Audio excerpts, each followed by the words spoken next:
বাংলাদেশের কৃষিতে নারীর অবদান দীর্ঘদিনের, তবে প্রাতিষ্ঠানিক স্বীকৃতি ও সুযোগ সুবিধার ক্ষেত্রে এখনও তারা পিছিয়ে রয়েছেন। এর সঙ্গে যোগ হয়েছে জলবায়ু পরিবর্তনের প্রভাব।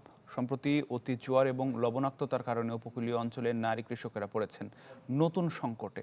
তবে নানা প্রতিকূলতার মাঝেও তারা খুঁজে ফিরছেন টিকে থাকার পথ।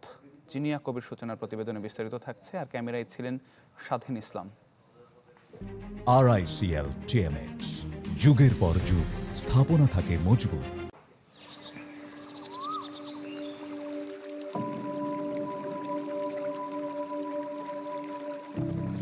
বঙ্গোপসাগরের তীর ঘেঁষা বরগুনার পাথরঘাটা।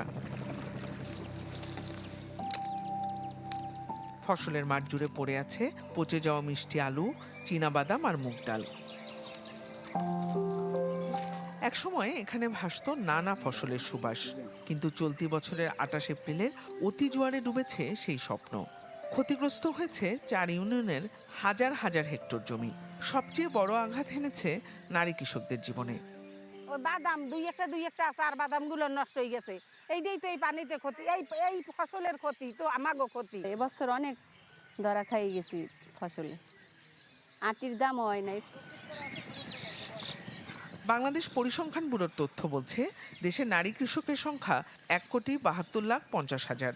কৃষিতে পুরুষের চেয়ে নারীর অংশগ্রহণ বেশি হলেও মজুরি, স্বীকৃতি ও সরকারি সুবিধার দিক থেকে পিছিয়ে তারা।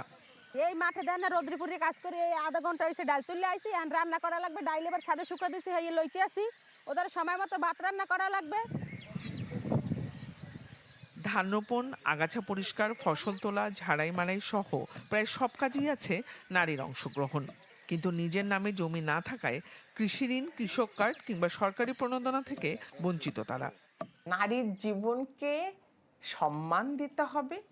নারী যে কন্ট্রিবিউশন করছে, সভ্যতা এগিয়ে নিয়ে যাচ্ছে, সেটা স্বীকার করতে হবে।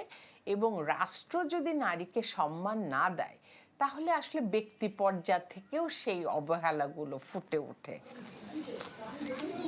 তবে থেমে নেই উপকূলের নারীরা। কেউ মালচিং পদ্ধতিতে, কেউ ভার্মি কম্পোস্ট ব্যবহার করে, আবার কেউ বৃষ্টির পানি সংরক্ষণ করে টিকিয়ে রাখছেন কৃষি জীবন।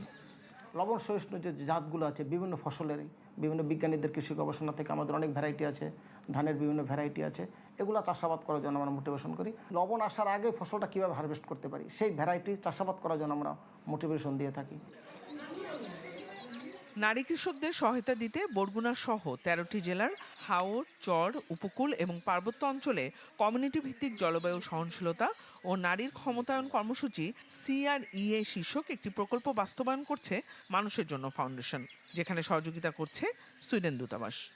ইনফ্রাস্ট্রাকচার সাপোর্ট দেওয়া, সেখানে চাইল্ড কেয়ারের ব্যবস্থা করা, সেখানে প্রযুক্তি এনে তার রান্নাবাড়ির ব্যবস্থা আরও একটু সহজ করা, ক্যাম্পেইন, সেখানে বড় ক্যাম্পেইন করা যে নারীর সম্মান করো, কারণ নারী এইভাবে তোমাদের সংসারে অবদান রাখছে। তো এটা সরকার তো ক্যাম্পেইন করতে পারে। জলবায়ু পরিবর্তনের এই সময়ে শুধু প্রশিক্ষণ বা প্রণোদনা নয়, নারী কৃষকের পরিচয়, অধিকার ও প্রাতিষ্ঠানিক স্বীকৃতি নিশ্চিত করা জরুরি বলে মনে করছেন সংশ্লিষ্টরা। একদিকে জলবায়ু পরিবর্তনের প্রভাব, অন্যদিকে রাষ্ট্রীয় স্বীকৃতি এবং মজুরির অভাব। এই দুই সংকটের মাঝখানে দাঁড়িয়ে টিকে থাকার লড়াই চালিয়ে যাচ্ছেন উপকূলের নারী কৃষকরা। অথচ এই নারী কৃষকদের শ্রমের উপরই নির্ভর করে উপকূলীয় অর্থনীতির একটি বড় অংশ।